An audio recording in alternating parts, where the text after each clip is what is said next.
Okay, hello everyone. Good morning. Welcome to the Citizen Empowerment session. I'm happy to be able to moderate this session. We have 4 presenters, 4 projects, 3 in person, 1 online, to talk about this topic of citizen empowerment. I'm very excited to see what our presenters will present. So we will start with Sven. Sven is representing the foundation Life Terra. Please, Sven. All right. Thank you very much. You have the no, you have to use the keyboard. The keyboard. Can I ask you to do it, or should I? Yes. Yeah. All right. Well, yeah, pleasure to be here. Really, I live in Barcelona, but it's always nice to be back in Madrid as well. And so you see a lot of trees there. That's my passion, and a lot of my colleagues as well. So we plant trees, yes, but we're basically in the business of trying to do ecosystem restoration projects, trying to get the trees in the right place, and a lot of that stuff that you've heard, trying to show the people that it's not about the tree, it's about, in the end, about a forest, and eventually about restoring Earth. Well, that's a little bit of the long-term goals, yeah. Yeah, it's a bit of a dumb slide maybe for you, because you guys know. Yeah. Bienvenidos. The best presentations are here now, right now. Yeah. Venga. So, I mean, what am I going to tell you about climate change? I mean, we are at a climate conference, so I think I can skip that. But there's a lot of talk about CSS and all kind of technologies that have a lot of potential. I think it's going to be end. But for now, some technologies are still very expensive and still very energy intensive. So up until we get a lot of very dirt cheap renewable energy and a lot of need for storage, we can maybe go to certain techniques. But for the meantime, the tree is very, very cheap way to sequester carbon. The only thing you need a little bit of patience. As the Chinese say, we should have planted, the best time to plant a tree was 20 years ago. And so we say, well, since we didn't do it, we'll start today, okay? We proposed a crazy thing to Brussels a few years ago, 3 years ago, 4 years ago now. We said we had a lot of demand. I was in the tree planting business from a B2B point of view, but there was all the time schools coming to us and friends and family and some companies. Hey, can we also do something? And so whenever I organized an event, people would come. And we, oh yeah, great, thanks. So there has to be this crazy guy or girl that finds the land, that finds the permits, that gets the trees there, that prepares the holes, that gives a nice talk, and then people will be happy to come.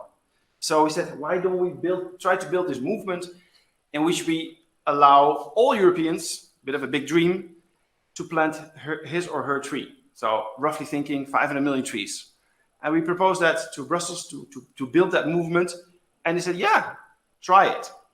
Okay, so nice to put it on paper and in the Excel, like nice hockey stick. But now actually to do it, it's a different matter. It's a different thing. So I'm going to talk about that today. The idea is that we facilitate tree planting. We innovating a lot around monitoring technology.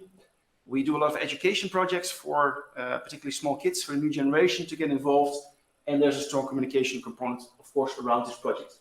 Of course, we're not doing that alone. We are a foundation that's leading a consortium of, as you see here, 16 organizations from 8 countries.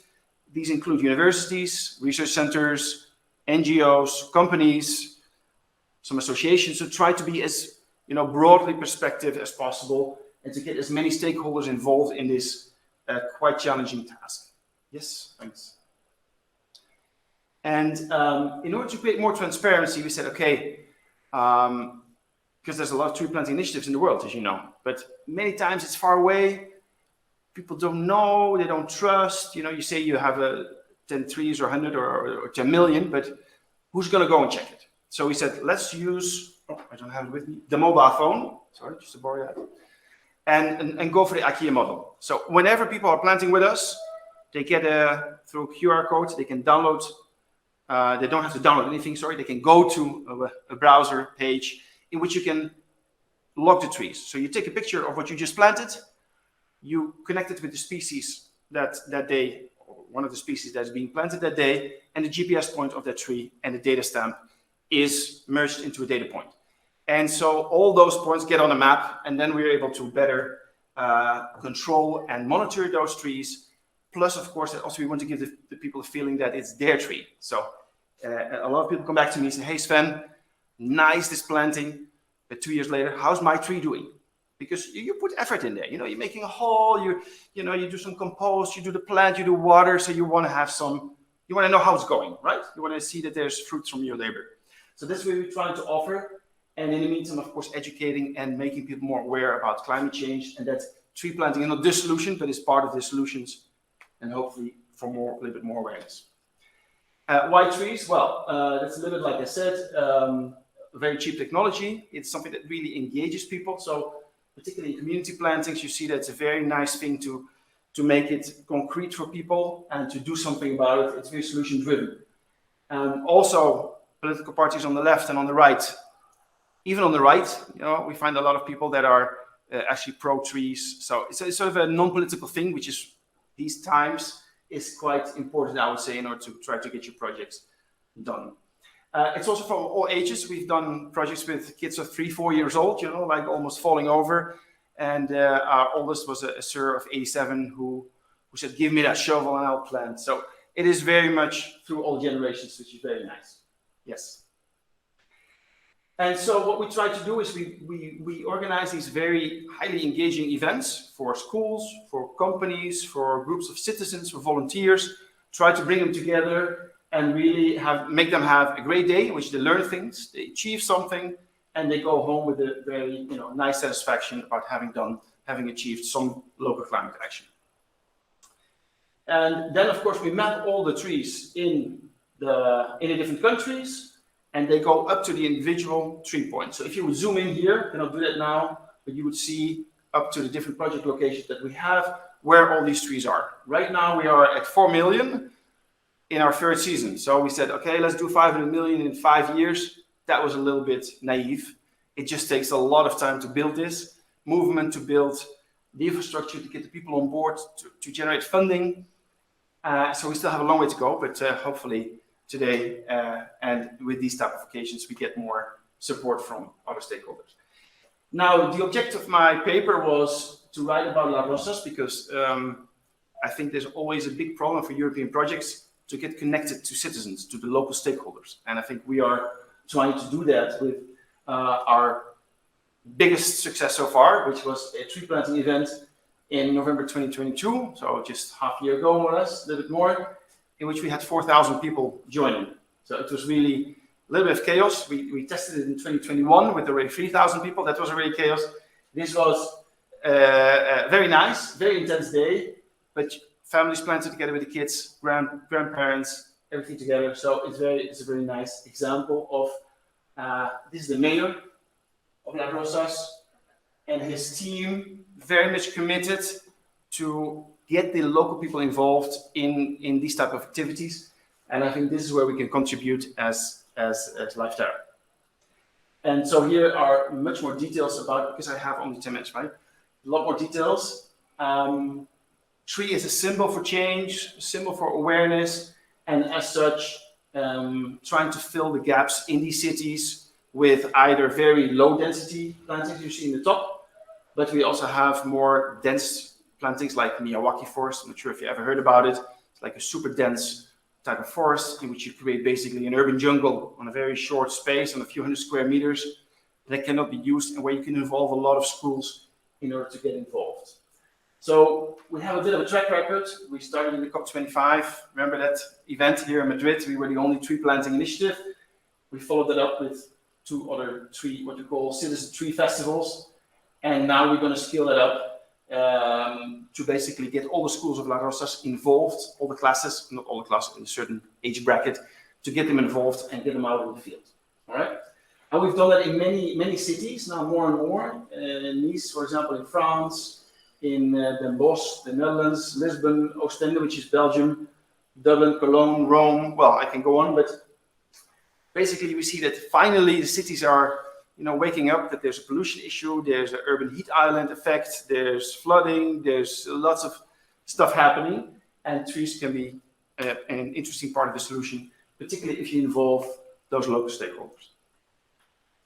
Here's an example of that Miyawaki forest that we did. It was a former car park, It was not being used anymore. We took out all the asphalt, treated the soil, lots of compost in there, tried to revive that again, and we planted that in November, and it's now already this high. We were there a few months ago, so it's really grown very fast.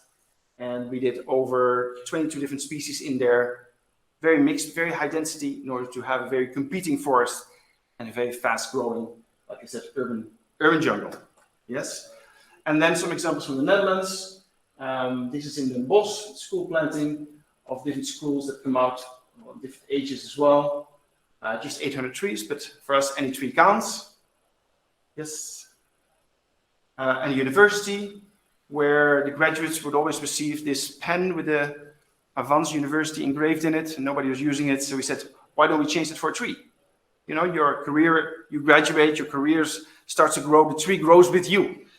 And all the students said, yeah, that's what I want. So we had lots of people participating from the students and alumni, and now we do this every year. So it's now, we started with 4,000 trees. Now we have something like 7,000 or 8,000 trees every year that we plant in the surroundings of Den Bosch. So it's basically connecting also the university back into the community. And that's a great example, I would say, of citizen empowerment. How can you join? Well, we have a sustainable team building events, like I said, for your company. You can become a tree planting partner if you are in the business of tree planting. And you can also adopt trees. And then that's for the next one, basically helping us. You've seen outside that R2M and so the Sustainable Places 2023 is offsetting the impact of this event with Life Terra. So we're very happy with that, with 1,000 trees. But if you want, and you have some, specific interest in supporting us, this is the QR code in which you can support. I think this morning we had 1,006 or 1,008 trees. So we need many more trees to be adopted. And these trees go specifically in a project in Murcia called La Jonquera, which is quite well known for its regenerative agriculture, where they're planting a lot of trees, hedges, to slow down erosion and retain more water. Because when it rains, it pours, specifically in Spain. And therefore, with your contribution today and tomorrow, we can help to plant more trees in that area and hopefully stop a little bit that impact of climate change in that area. Okay? Thank you. Was that in 10 minutes, more or less? Does it work, the QR from that distance? Maybe not. Maybe you want to come closer? I was taking a picture first. Oh, sorry. I thought you were going to adopt some trees. No, I understand that we are. What I want to ask is, how are we marketing this in our conference? I missed it. It's behind the registration desk. There's on a big sign. It's not in the program, or we put it on social. It's on the website, and I think it's also on social. Yeah. It just has to be marketed more.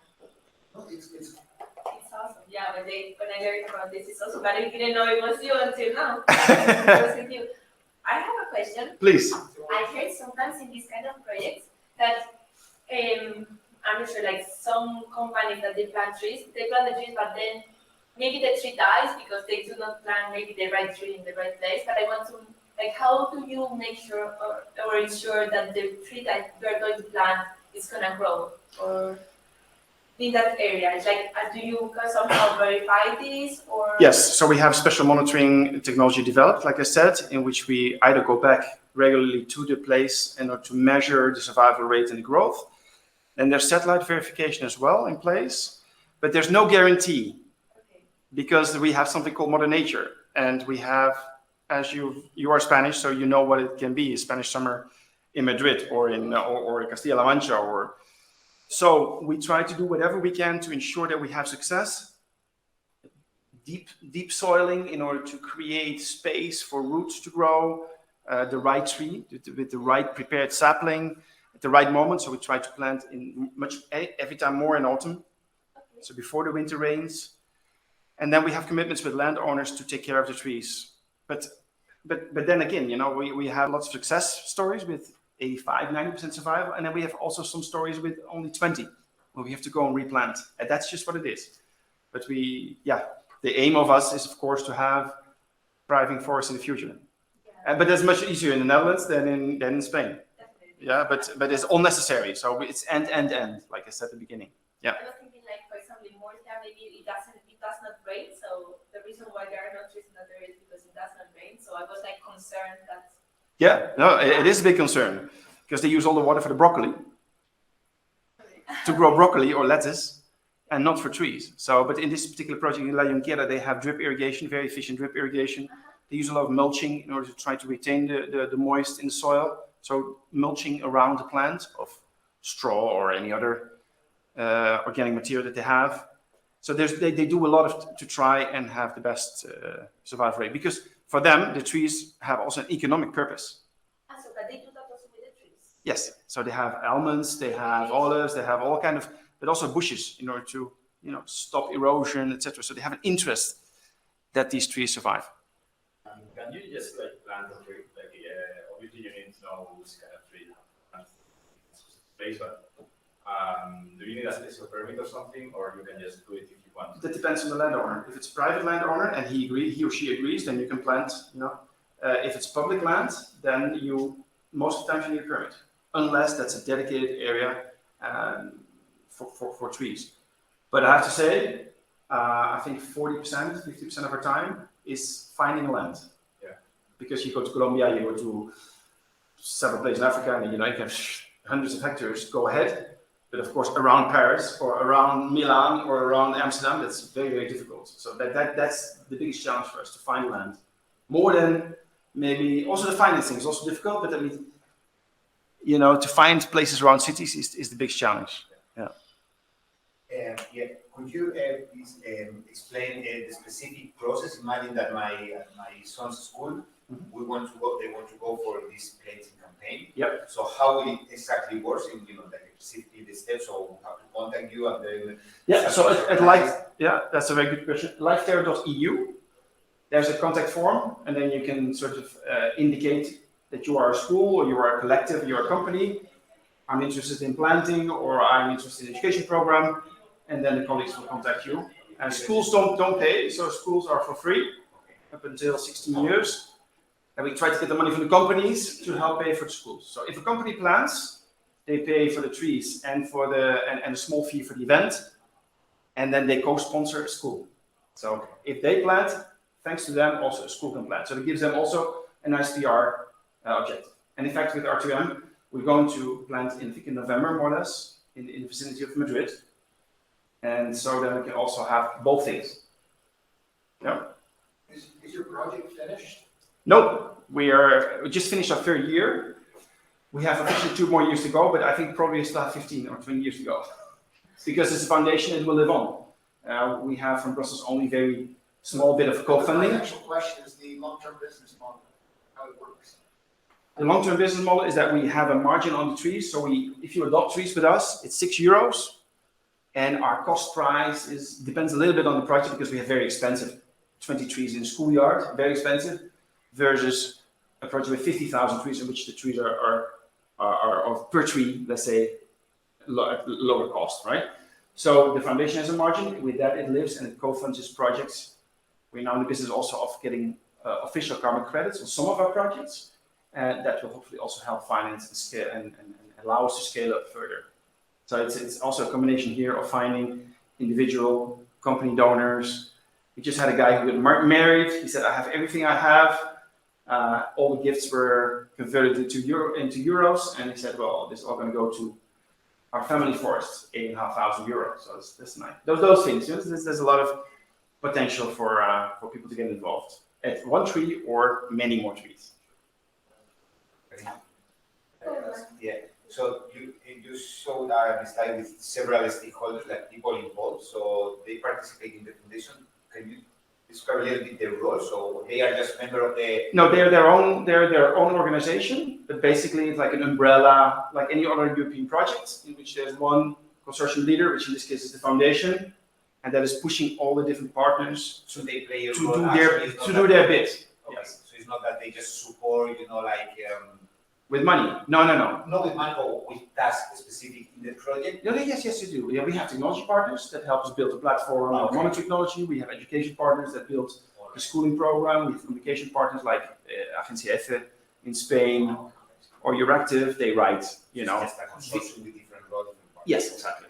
Yeah, I try to look for them where each one could add value. And then we have also implementation partners. So in Portugal, we have a team of a local NGO that plants trees. In Italy, we work with Legambiente, which is the biggest NGO of Italy.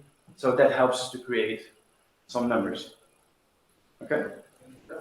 I have Sorry a for taking up so question. many questions, so time of you guys. Sorry, but I'm If glad. I may, since all the dots are geo-reference, Yes. and I think it was very interesting when you mentioned the urban jungle concept. So I thought of the idea that also you monitor the relationship between those dots. So it's not about a lot of individual trees, but to know how the whole area is working as an ecosystem and how one tree could affect the other or one species. Yes, but there are already lots of studies about that, and it shows that if you have the wider variety, like in a more like a natural forest setting, even though you're in a city, they are together very close by, so they feel a need to compete, so they grow faster, and that the boost in other biodiversity is very high. So you have appearance of a lot of insects suddenly, lots of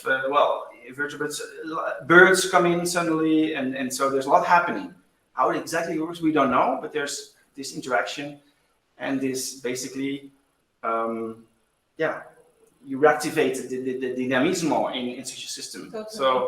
So I think it's a very interesting. I mean, for us, it's a solution because cities don't have much space, and also we can get a lot of people in there to do it. But I think also from an ecological point of view, it's very interesting to create really this biodiversity boost in the area. Totally. Yeah. So it would also be interesting to have that map since you have started the first part. Well, we know of course what we planted, so that is clear. And then if new species would turn up or some species would outperform others, that would be a learning, in fact. Yeah, so in Nice, the project, we have the University of Nice who's actually monitoring, doing a PhD study on it. So that will give us more data in the future for sure. Right. Yeah. Thank you. Nice. Okay, we're gonna keep going to make sure that everyone has enough time for their presentation. Yeah, sorry guys.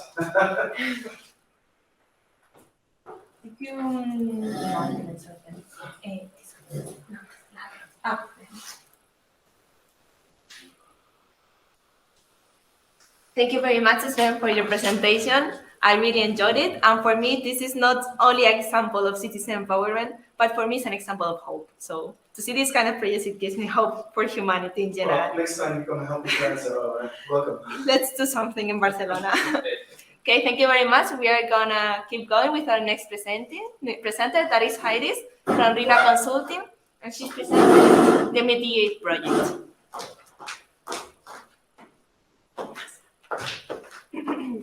Hello everyone, and as Bianca said, my name is Jairis, I'm from RINA Consulting. I am actually presenting on behalf of one of my colleagues, Rita Di Stefano. She couldn't be here, but she's online. Next one. So, before giving you an overview of the MEDiate project, I would like to tell you a bit more about the natural hazards. So, natural hazards are those elements of the physical environment harmful to man that cause forces extraneous to him. The term natural hazard refers to all atmospheric, hydrological, geological, and welfare phenomenon. And when I talk about geologic, it's more about the seismic and the vulnerability, which I will talk later. And because of their location and severity and frequency, they all affect humans, the structure, and the activities that they do. There are natural hazards all around the world, but in this paper we are only going to talk about Europe. So natural hazards even can still cause high economic and environmental and human losses. As you can see here, between 1980 and 2022, climate-related extreme caused economical losses of about €500 billion and led between 85,000 to 145,000 human fatalities. You can see these two pictures. One is the earthquake in Zagreb in March 2022, and then last month we have some floodings in Emilia in Italy. So these are some examples. And we have divided it into two so we can understand the hazards and the risk. So changes in hazards. Although the analysis trend in economic losses is difficult, climate change extreme events are becoming more common. And we have to consider the long-term implication and natural hazards and the relative multiple risks. So in the graph here, you can see 4 different events. So we have the climatological event, which is the highest one, that goes into extreme temperatures and forest fire. It follows by the hydrological event, which are flood and mass movement. And then we have the meteorological, which are local storms. Here in the line in green, you can see the geological events, which are earthquakes, tsunamis, and volcanic activities. Though this can be extreme, geological events are actually not affected or associated with climate change and weather. Next one. Now we are going to talk about risk. So the risk data actually is harder to get because in Europe there are a lot of building and infrastructure, and not a lot of them they actually monitor the risk. So risk processes comprise in exposure and vulnerability components, and as I said, exposure and vulnerability features and their future dynamics are particularly complex to quantify. As you can see, we are going to have more population and more building, and if we don't do something, we are never going to get this data to be able to do something about the changes in risk. This comes with challenges. Doing a project like this comes with challenges because different phases of both hazard and risk are often addressed separately, not with an integrated approach. So the data that they gather is either for the risk or the hazard. They don't do it together.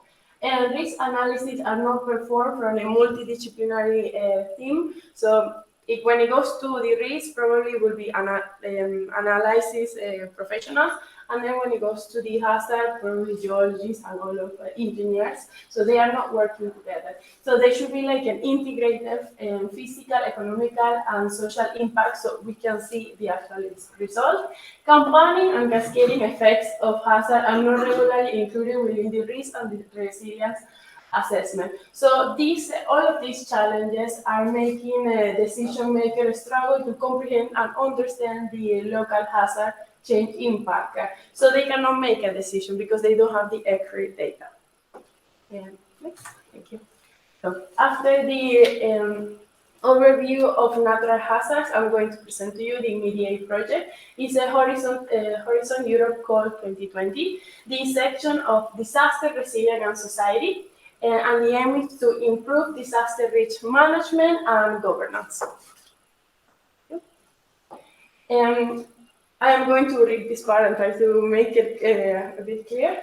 So MEDiate aims to deliver a decision support system for disaster risk management, considering multiple interacting natural hazards and cascading impact using a novel resilience-informed, service-oriented, and people-centered approach that accounts for forest modification hazard, which will be climate change, vulnerability, which will be aging structures and population. As I said before, we are moving into the world that we're having more population. So if we don't have something that can analyze this risk with the hazard, it's going to be a problem in the future. That's why we have a MEDiate. And exposure, so the population increase and decrease. And building on the consortium existing strengths and its domain. Now, in the next slide, I will show you our consortium. So it is, we have 18 partners in different parts of Europe. We have Norway, Netherlands, Austria, France, Italy, Iceland, and United Kingdom. 8 of these partners are research centers and industries. We have 6 universities and 4 local and regional authorities, and our coordinator is NorthStar. Thank you. So as I mentioned before, the consortium is multidisciplinary. So we have this representative from scientific areas, meteorological, environmental, civil, and risk engineer, geophysical scientists as well. We have a social scientist when it goes to the population increase and decrease. And we have information and technologies, business economists, and disaster managers, which are the local and regional authorities. And you can go with all of them. So these are the MEDiate objectives. In the next slide, I'm going to simplify that because there are many.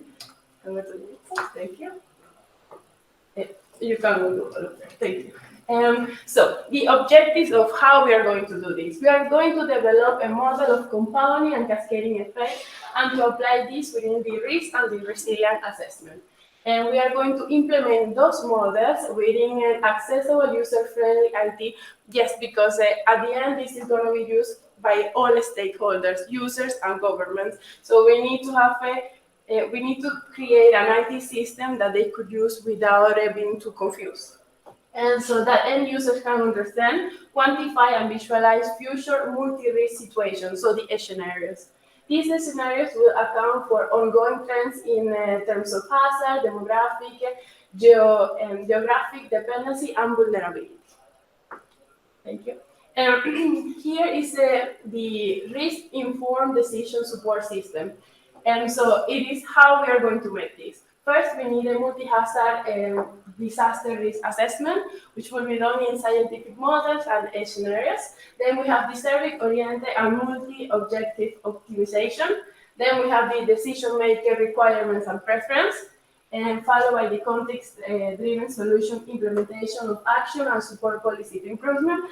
And at the end, we have the risk-informed decisions. And to do this, we need a test bed, we need where to do them. So the DSS will be validated and verified within the project by means of 4 test beds that will be co-developed with the project partners. So here you have the project partners. Later on, I will tell you which are the main hazards that we will discuss. Thank you. If you can do all of them, because they are going to appear. Okay, MEDiate has partners in 4 European countries and all face urgent related problems interacting with the natural hazards. So we have Oslo, is the first one, and then Nice, Exis County Council, and on top, Austerburg. If we go to the next one. Okay, let's start with Oslo. Oslo has main hazards, which are forest fires, floods, storms, landslide, and earthquakes. Then we have Nice. Nice has a main hazard, which are floods, landslide, storm, heat wave, and forest fire. We have Exeter County Council, which has 2, flood and drought. And finally, we have Austerburg, which has floods, landslide, and storms. But how we are going to do this? As I showed you the consortium partners before, each one have a crucial part in this project. And the project is divided into 8 work packages. The first one will be the stakeholder expectation, as you can see here. Then we have the second one, which is compiled in between these 3. The second one is the multi-hazard and cascading impact. Then we have thirdly, but they all work together, a multi-risk assessment. Then we have the 4th, which is co-designing, co-developing of frameworks for decision support system. This is where the IT is going to get involved. And then we have the test and validation with the end user in the middle, which is also in collaboration with the 4th one. And on the top, we have the exploitation, dissemination, and communication. This side is the ethical, legal, and society aspects. And lastly, we have work package 6, which is a project manager and consortium. Thank you. We also need best practices in order to make the MEDiate project. So we are going to follow the UN framework for disaster risk reduction, aiming to reduce disaster losses by 2020. So we are going to follow this in order to do the MEDiate project. Then the EU approach to assessing the disasters, in particular highlighting the importance of accounting climate change impact. And lastly, the World Bank encouraging to move towards the risk assessment that can guide decision makers towards the resilient future. And then, so thank you. And the main contact for this project is our PM, Rita Di Stefano. And if you would like to know more about the project, there is the scan there. If you can take it. If you have any question that I can answer. Okay. It just made me surprised that Oslo has forest fire hazard. Yes. I wasn't expecting that. Yes, they have. That's why they need a MEDiate. Yeah, I consider that always like such a Yeah, because great you think country they were chosen as the more urgent ones after a research that they previously did in the project. Because obviously you saw that we have many, we have also Italy and other countries, but they were the fourth one that needed the most.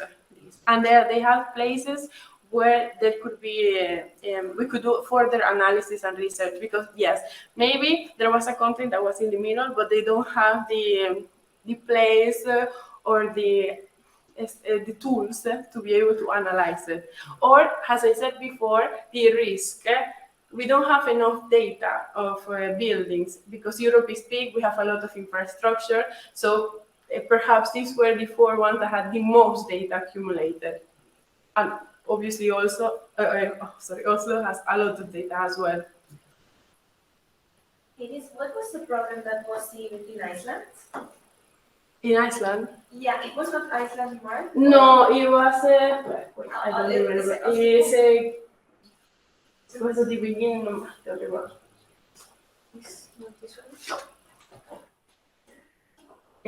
One was the Italy and Zagreb, but I don't know. Yes, it's Oh, yes. Okay. Okay, yes.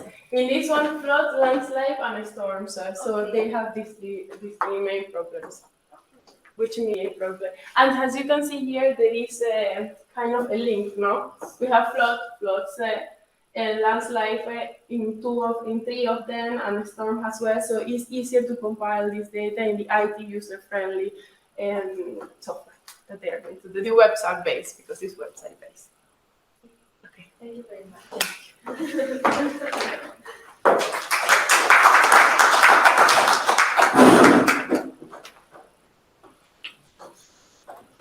Thank you very much, Jairis. I think the presentation that you did on behalf of your colleague was very nice.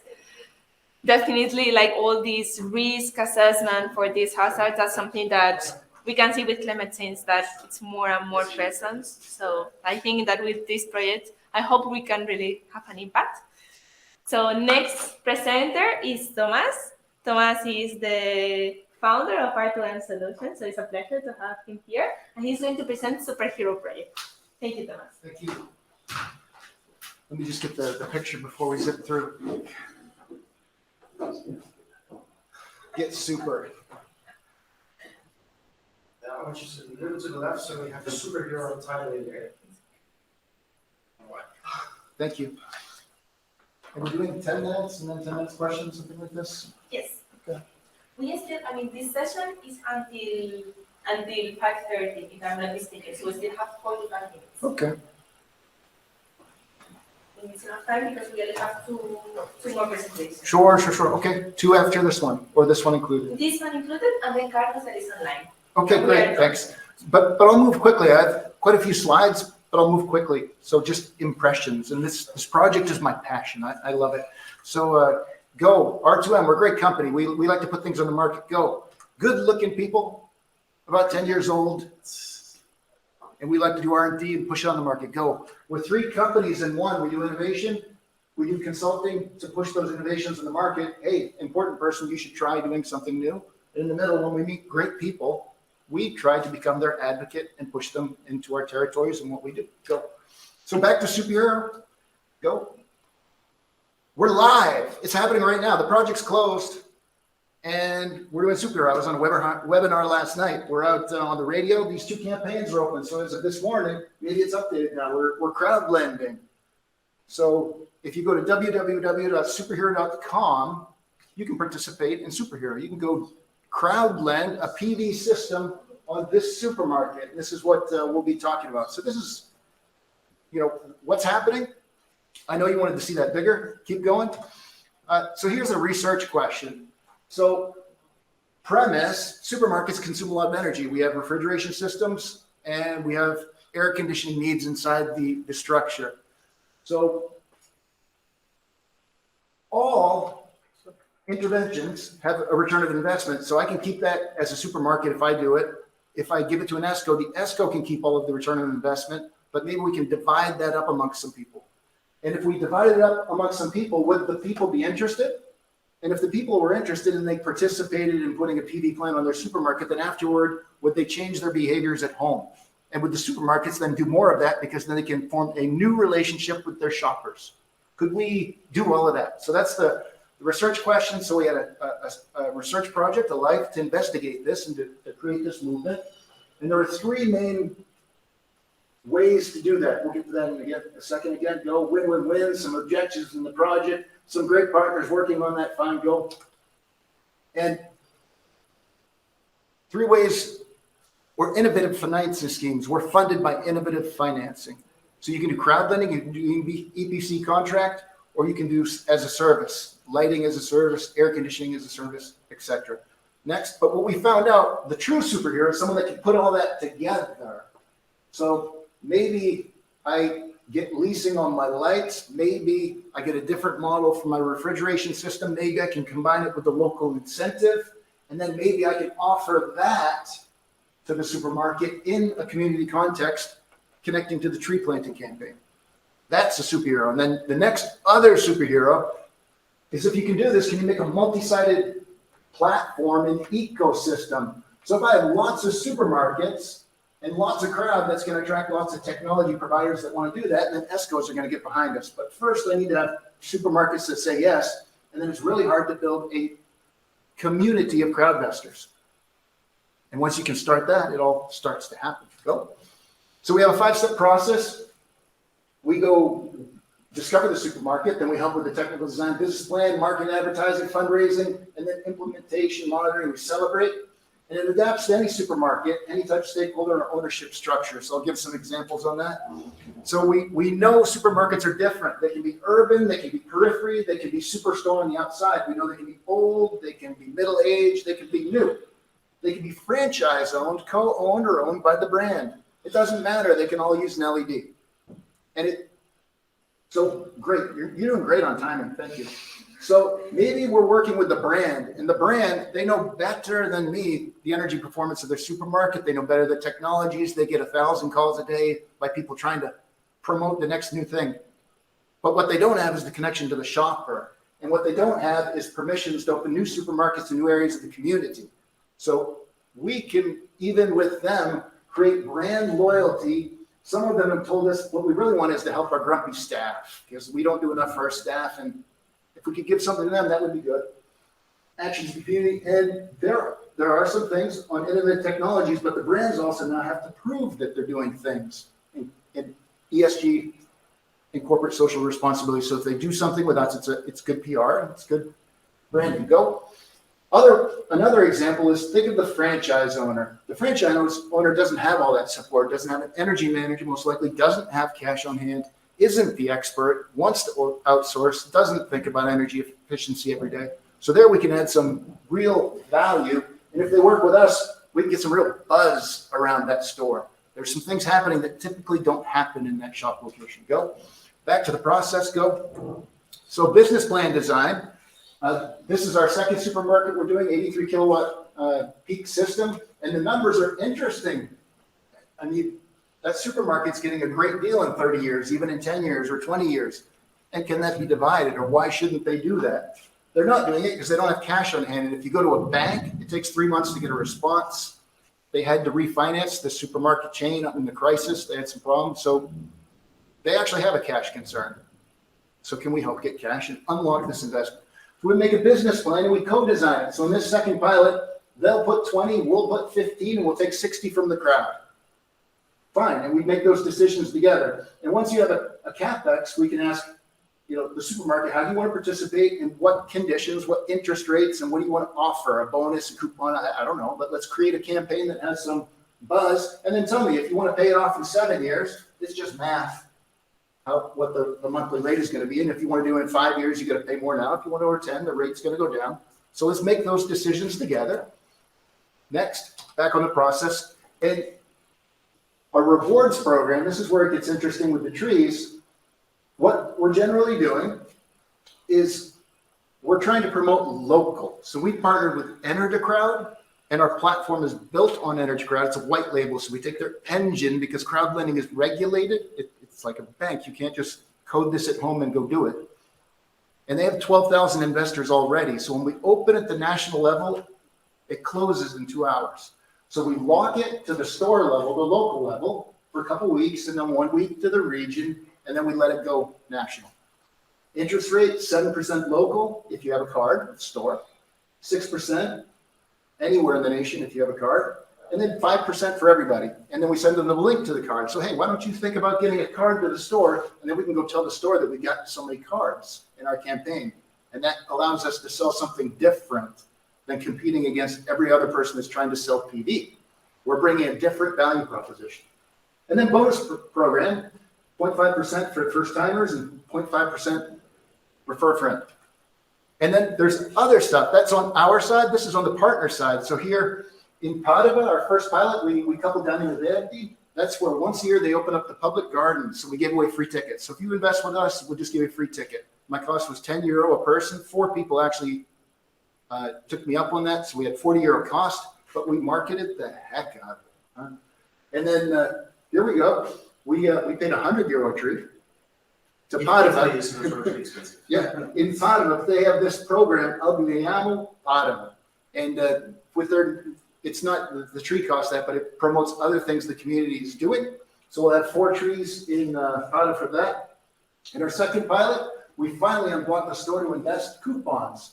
And probably that's going to cost them €50, €100, because probably it'll, from the shop investors, will probably get 10 or 15 or 20. It's a €3 coupon, or a €5 coupon. It's nothing, but it's great marketing, and that, we're putting that all over the place.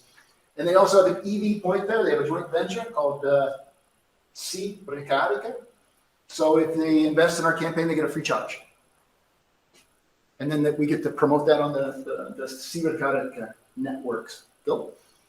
Okay, so now I'm presenting results of our first pilot, which is this building.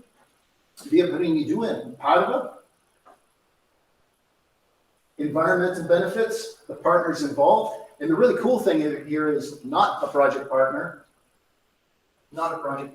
So the technology in the supermarket, the sides of the platform, are not paid by the project. They're interested in what we're doing. And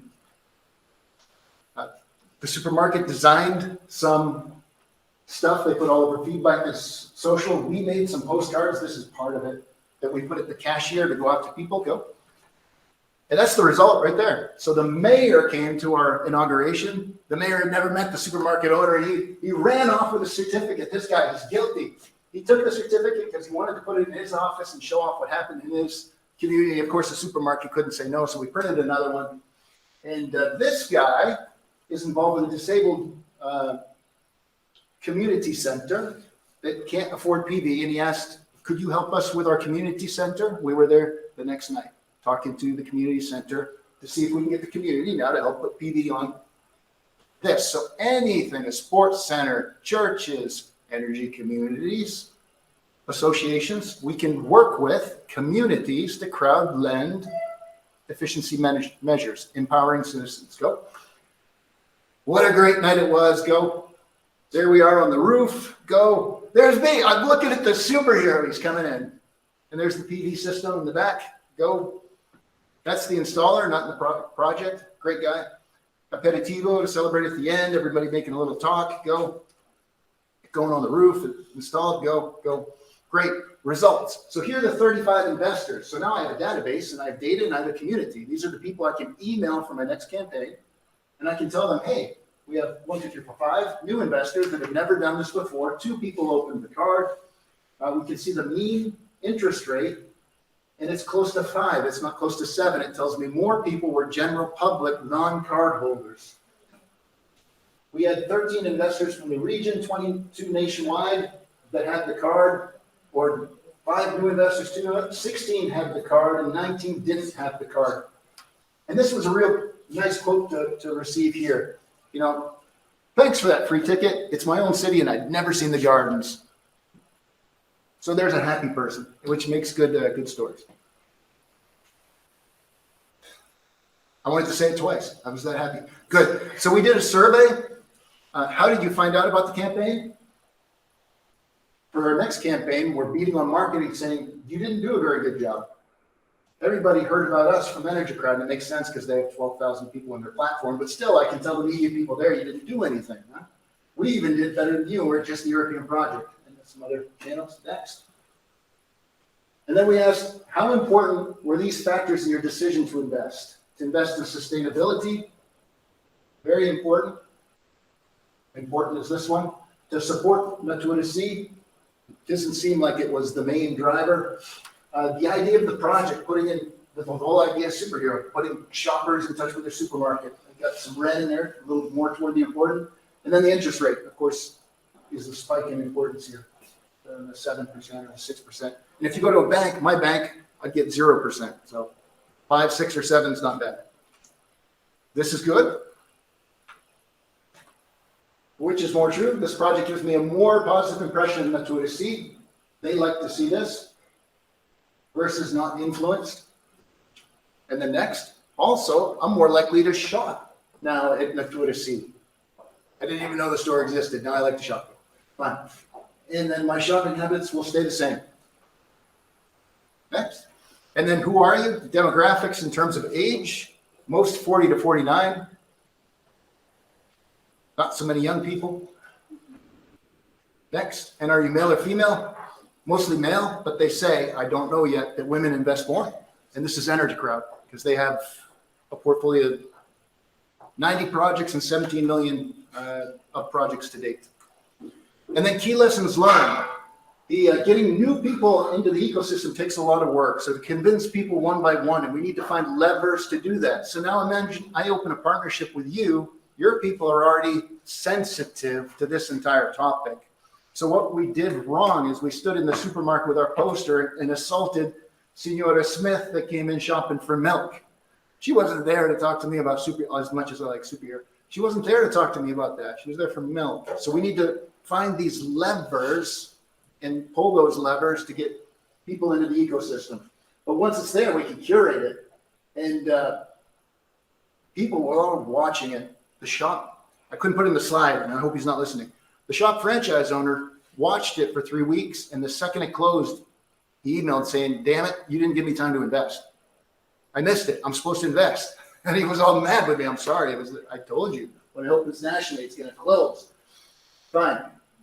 In terms of a renovation project, oh my gosh, we connect a lot of different stakeholders, and there's always someone needs to know that you forget. So we're learning that you've got to have a good distro list, and you have to have a process. Okay, at the communication marketing plan, we're going to say this and that. When we launch the campaign, we're going to say this and that. We're going to have an in-store aperitivo, then. And then each time we open the campaign up, there has to be a coordinated message out to everybody so that nobody misses information. And it's easier said than done. It's obvious, but it takes some work.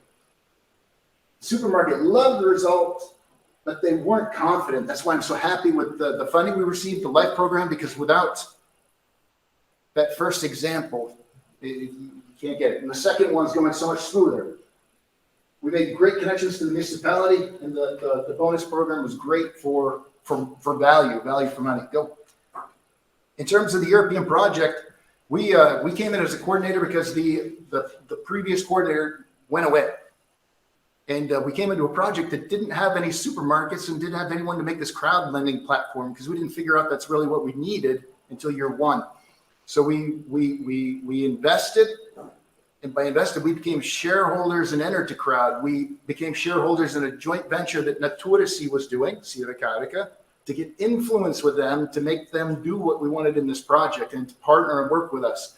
So just the point in everything we do, there was 1,000 reasons for this to die, and we didn't let it. And you can't let it. Nope, we'll go back. I probably have something else to say. I don't know what, but.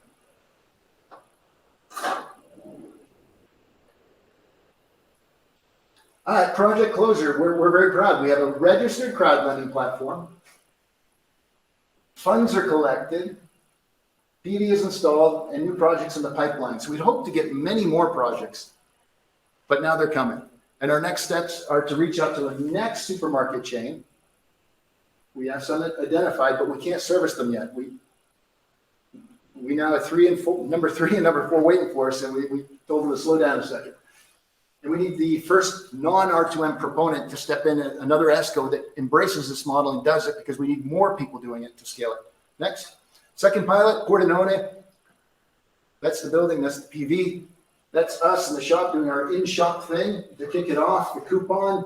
This is their Facebook post, and now we've got the supermarket posting this all over their social. It didn't happen the first time at the brand level, and they have some, I don't know how many followers, but lots, 700,000 go.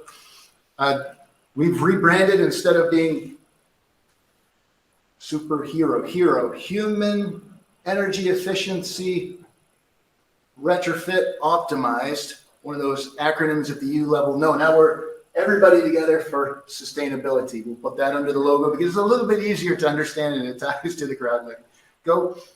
And so in conclusion, what's Super-Heero? So it's a new way to connect to shoppers and build brand loyalty while saving energy and participating in the community.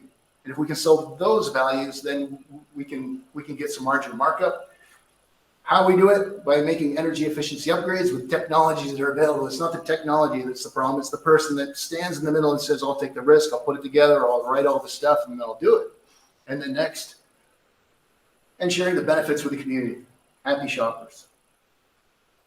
Next. We did it. A little bit long, but we did it. Good. Last questions? Please. This Italian chain, how many stores does it have? Yeah, they have 500. Approximately. Yeah, 500, 300 are franchise or co-owned, so they have some strange ownership structures, and 200 are brand-owned. And What do you guess could be your hit rate if you wanted to attack just them?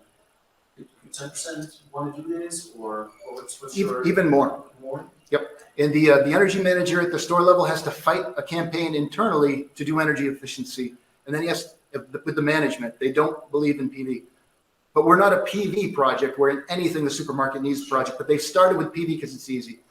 And then with the franchise owners, he has to fight. And there's a whole campaign to sensitize those persons. And then the next level where we need to get better is all over Italy all the time. There's some incentive somewhere. Find the incentive, target those shops, make some campaigns. And now it's just a matter of probably we need to hire 3 people that do only this. Because we're all doing other jobs and the project. But any startup needs someone that does that. Sounds nice to push. Yep. Yeah. Skills. Yeah. And then the other problem is when they tell us, let's do 10% or 15% is right now we have a little bit of we can put 200,000 on this experiment. That's going to go quick because the crowd brings in money, but you pay that back in 1 to 2 to 3 years, but the payback is 7 years. So it leaves us with a delta. So our cash flow, we have a peak in year 2 that we can hit 3, 4, 5 projects, and then we'll need a credit line with the bank, or we'll need to partner with someone. And if we partner with someone, the people that finance these things actually kill your business model. So, What about you make the return payments terms longer, like normal, like in 7 years? You think people will do it? They don't trust it? don't know. I would talk to the energy crowd they've got 90 projects in their portfolio, and we could extend it some, but we also, I don't know if we want to get tied up that long in each project also with the crowd. So that all those balance points, we still need to figure out. I have to say that I actually tried to invest in that project because I got to learn this energy crowd platform because of another project that we had, Lightness, and I actually invested in that first project. So after that, I started to see them, and I actually saw this Super-Heero project, but I never had the chance because when I saw it in the website, it was open just for the region. And then by the next time I entered in the website, it was closed. Yep. But for me, actually answering your questions, I'm actually now investing in 3 projects, like different projects. I think they are like very good approach to engage people in renewable energy projects. Yeah. I would not, I mean, when it's more than 20 something months, I do not like it. So if it helps, like, I don't think I would invest something that's, I don't know, 70 months. Regarding your question, like for a craft, I don't know, first, like my perspective at least. 1 or 2 years, you want that? 1 or 2 years, and you want Something that? like that, yeah. Because at the end, I do not know this guy, so I wouldn't like to be tied up that long.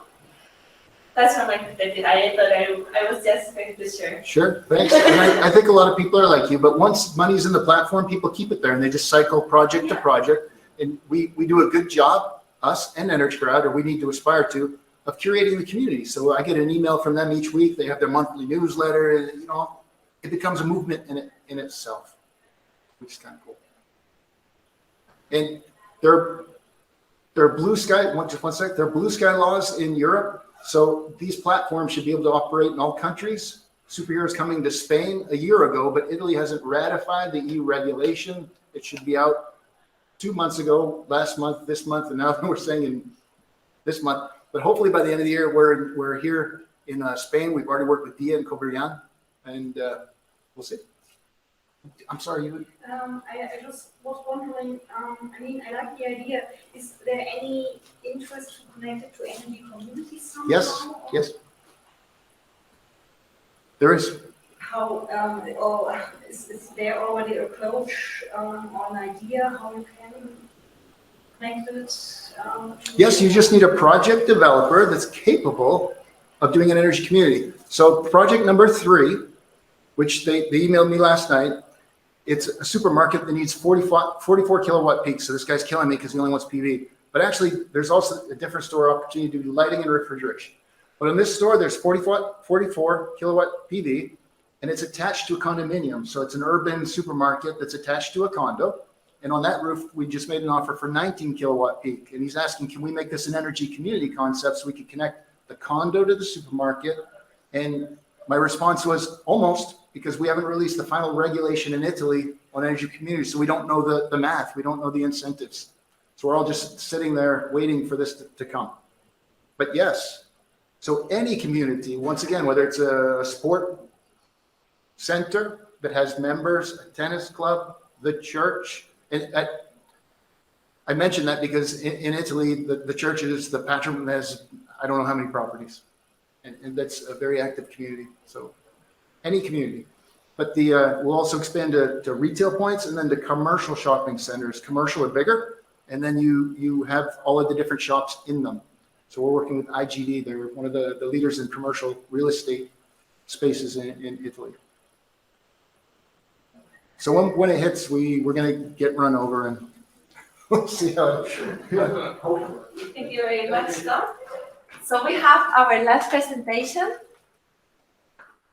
That is Carlos, that is joining us online. Is it us who's sharing the...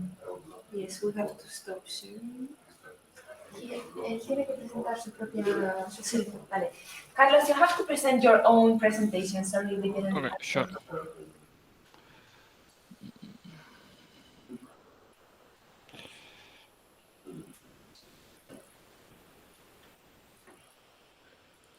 Hang on a minute. Should be this one. Can you see? Yes. Can you see it full screen now? Yes. Okay, thank you very much. So my name is, sorry, perhaps can you mute yourself because I'm hearing myself? Yes, please. Okay, thank you. Okay, so my name is Carlos Becker. I'm Spain Head of Operations of Stemy Energy. I'm here today to present to you the Redream project. So this project was aimed at studying the experience of a user-centered energy system. So it started from the concept that with this energy transition, there's a change of paradigm. So we are switching from manageable sources of energy, which such as oil, gas, and so on, to other sources of energy, aka renewables, which have one little issue to the grid. They are not manageable. So that means that we don't choose when the sun is shining, when the wind is blowing. So that requires this change where up to now, all of the generation was always matching the demand. But since we cannot longer manage the generation, we have to be able to manage the demand. So this presents as an issue, but we saw it as an opportunity to be able to empower the citizens, to be able to make them active actors in the energy system by one new kind of concept, which is flexibility. You may have also heard of this concept as demand-side response, but basically is the ability of any consumer to be able to adapt how they consume not only for their own, but also for this electric system benefit. But how does this work? But basically here you can see some data, actual data from one of our users, which is in this case we were managing the water pumping and the milling of a farm, which had a typical consumption of which is the actual blue line. Well, and since we were monitoring their consumption, we knew their needs. We were able to switch this consumption because since we are also monitoring the energy markets and the tariffs and so on, we're able to switch this energy to a moment of time where it's more profitable, where the energy system has a need. For example, for instance, imagine that right now in Spain the sun is shining, but suddenly there's like a huge cloud which covers half of Spain, and all of this solar generation goes down. Well, in that situation, usually the system would pay a gas power plant to increase the generation, but they can also pay us to reduce the consumption of a number of users to be able to reach that equilibrium back again. So this has also an economic benefit for the users because the system is paying you for the support. So, and this right now, actually a few months ago, with prices was valued in, one change of 1 megawatt hour each day. It's valued in about 140,000 euros a year. But the next question is, okay, so who can be flexible? So any kind of, the quick answer is any kind of storage. We have typically heard of, on the most intuitive form of storage would be like the electric batteries, but there are many kinds of batteries in our environment than we think. So any kind of storage, such as thermal, like the room where you are, the air has some thermal inertia. So once you turn off like the heating or the cooling systems, it has this kind of inertia would last some time to cool down or heat up. So that would be one kind of storage. Also, there's like mechanical storage, which, for example, or any kind of chemical storage, which is any kind of process where it has an inertia. For example, in an industrial, like the one previously, the example I explained previously, they have like this kind of milling system with a silo. So as long as the silo is feeding the next process, they don't care when all of the material has been milled. This is applied for all of the three sectors. So that would mean residential, commercial, and agro-industrial. So and each kind of sector has its own differences, but difference because, for example, we as Stemy, what makes us different, that we are able to go to the three of them and be able to use those synergies for the best use of that energy. For this project, we were able to provide devices which could not only act as retrofit for existing devices, but we also to access these more digitalized assets. Here you have the main ones that we're acting on. So that with domestic hot water, for example, when you are having a shower, you don't care when that water was heat up. You only care that it's hot when you need it. So obviously batteries, we have heat pumps, EV charging posts, refrigeration, milling for industrial processes, and PV not only for like self-consumption, but for communities. So, So what does these benefits add to the users? So first of all, it improves the consumption decisions due to all of the information that we have, improving the energy efficiency. So at first, you would only have savings on a reduction of CO2 emissions just by that, but also it helps you increase and receive a new revenue stream from this participation in these energy markets and energy services to the grid. So with you as a user would be able to compete in an aggregated way with traditional power plants. And all of this finally translates into a reduction of the environmental impact, since it helps the introduction and usage of renewable sources, and it helps the stabilization. Additionally, an additional effect is it reduces the cost of energy because it reduces the need for investment. For instance, right now for the electrification of transport, if 4 people in a building install like Tesla superchargers, that would be the equivalent to 1 megawatt, which is like one big wind, well, not big, was small wind generator, which is that requires like a big cable. But with this kind of technology, we would be able to shift that consumption so that there's no need for that such investment in the grid. So regarding this specific Redream project, the idea was to get this technology and be able to study the social side of it. So how do we get users on board? How do we explain these concepts? How do we once they're in, how do they react to these kind of changes in their consumption? So the project has 4 demo sites. So it's UK, Spain, Italy, and Croatia. As you can see, well, the project was meant to be 3 years, but it has been, or we are asking for an extension for reasons that I will talk to you later. So right now we are in a state that we are finishing the installation of the devices in all of the demo sites. Here you can see a summary of the main values of the users. So for example, in Spain, well, as you can see, most of the users are residential, but we also have commercial and some agro-industrial. Mainly we have PV and community PV. That's in most of them. We also have electric charging points. We have heat pumps. We have even a farm for lightning. We control the lightning because this is like for soy growth farm. In Italy, we also have one of these a bigger farm which makes produce for chickens, for birds, and also has like water pumping for the different plants. So as you can see, there's like a very varied assets to consume. So one of the first things that they did was to study what were the main drivers of the users in these different demo sites. So for example, in Spain, we would see one of the things that would see that the biggest drivers for users were all environmental, but also economic. There was also differences in the awareness to this approach and energy transition. So, for example, in Spain, the awareness was varied between users, and in tech, they were like in a middle level of let's see, yes, how do they easily manage tech?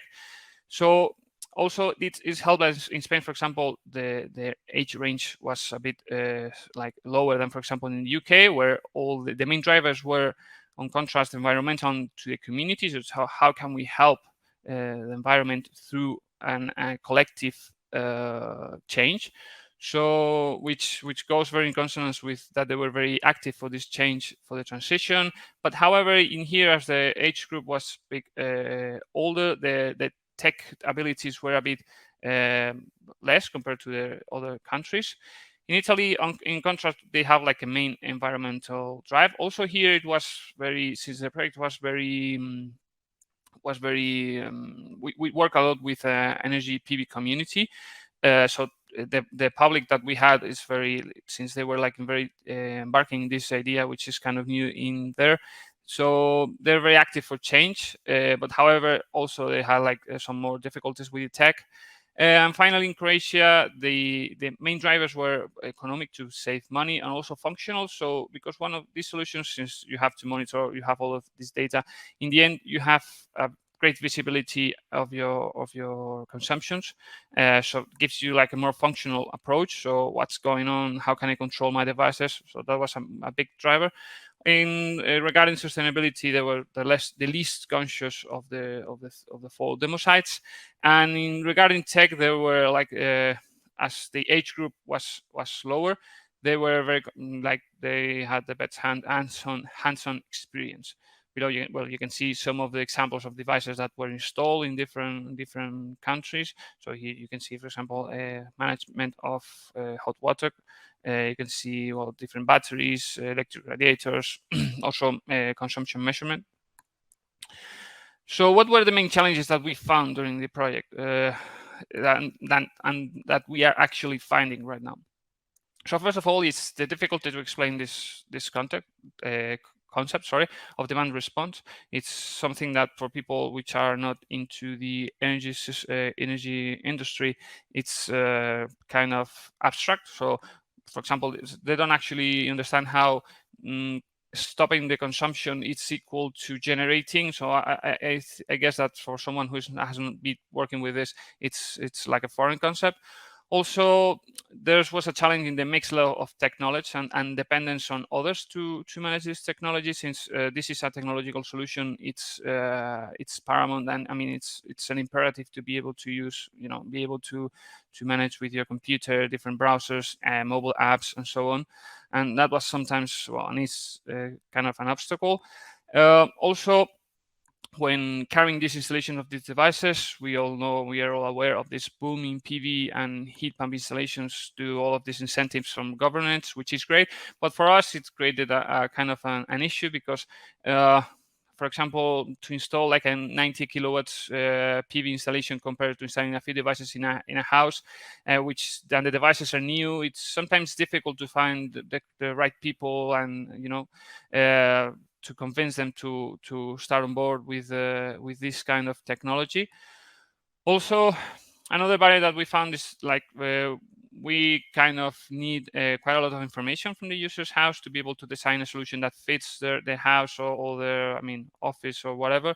In this more issue from the residential sector, but when you are asking someone if the energy supply has 3 phases or 2 phases, it's difficult for them to know, or how for example, you need to ask them electrical questions about the house or the contract, and it's usually difficult for most of people. So here we had like a huge challenge. How can we make this information input as easy as possible? And one other difficulty that we found was that the regulation between countries is non-homogeneous. So, for example, in Spain, something as easy as a fuse board, where you have all your electric protections for the building.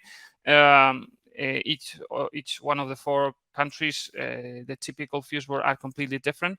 So, how to adapt the technology to these specificities? It was a challenge, and be able to, for example, we were Spanish, and we had to analyze a UK fuse board, a consumer unit. That's kind of tricky because you have to know it. So something that at first you wouldn't even think about it, once you start like installing these devices, came up to be an issue sometimes. So we had to adapt our technology. But how do we overcome them? So the idea of for our side, specifically of Stemy, was to create this energy ecosystem. That was called. So the idea is to be able to procure an onboarding system and an onboarding platform, so that it's easy for and adaptable to the different countries and drivers and so on, so that we can make this as smooth as possible. So finally, this has been this process has been iterated with all of the demos and all of the users. So basically, we have come up with this process with this custom onboarding, which is adapted to each one of the countries.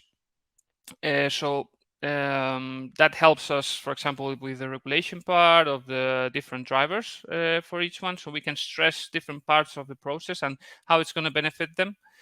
For example, for the issue about technology awareness and how easily do they manage it, we came up with the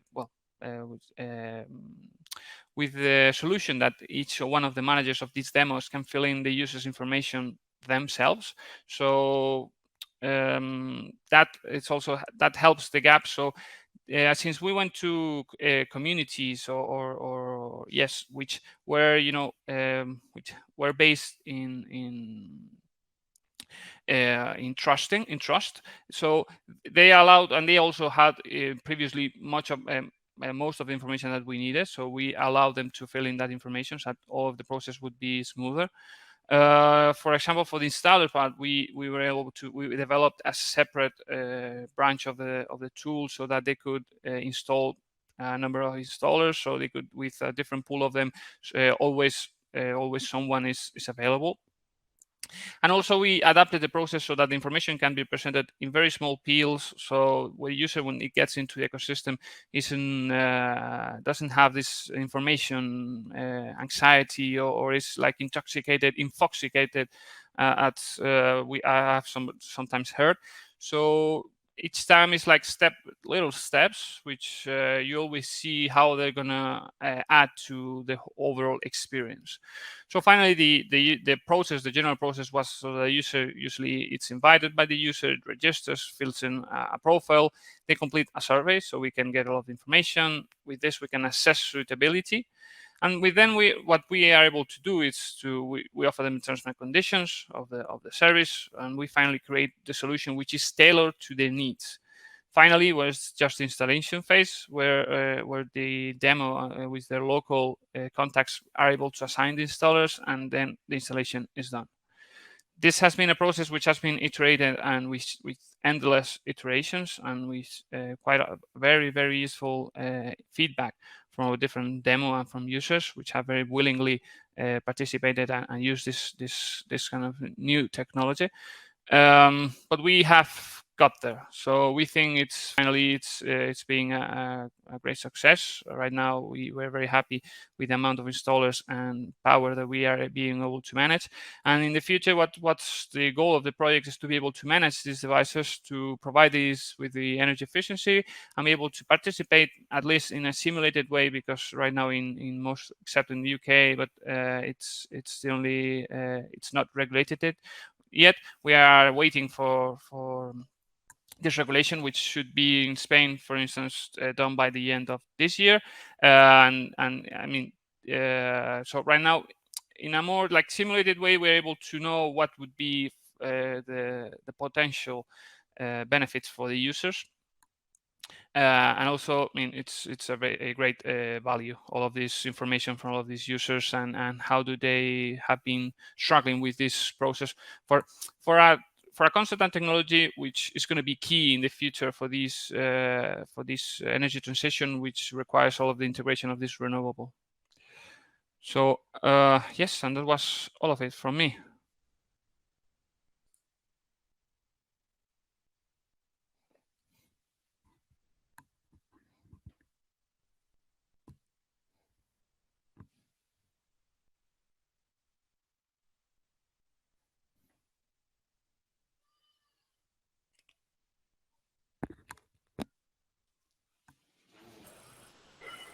Carlos, can you hear us now? Yeah, I got it. Okay, I think we should clap.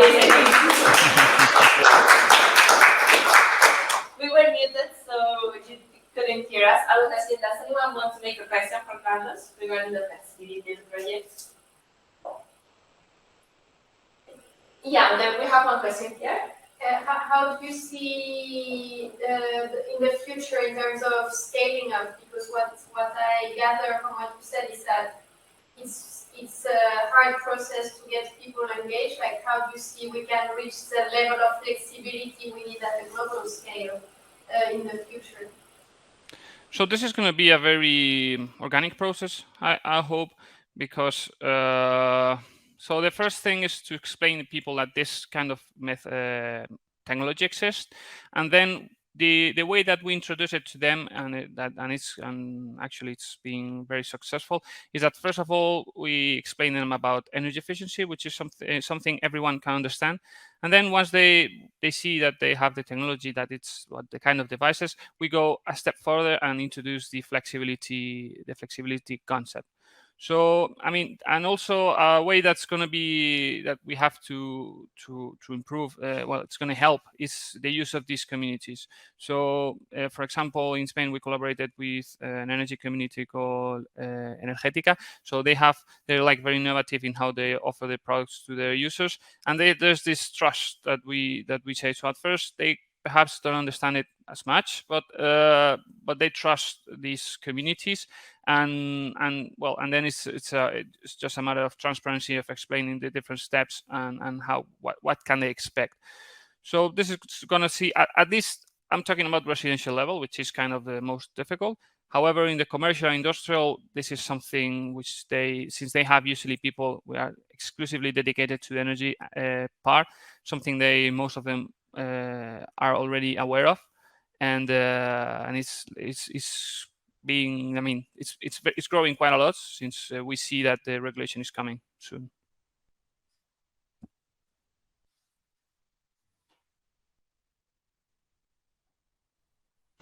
Okay, thank you very much, Carlos. Thank you. I think that's all. So we are reaching the end of this paper session of citizen empowerment. Thank you very much to everyone that has participated here, and for the audience to be here. I hope we were able to learn and to share things here.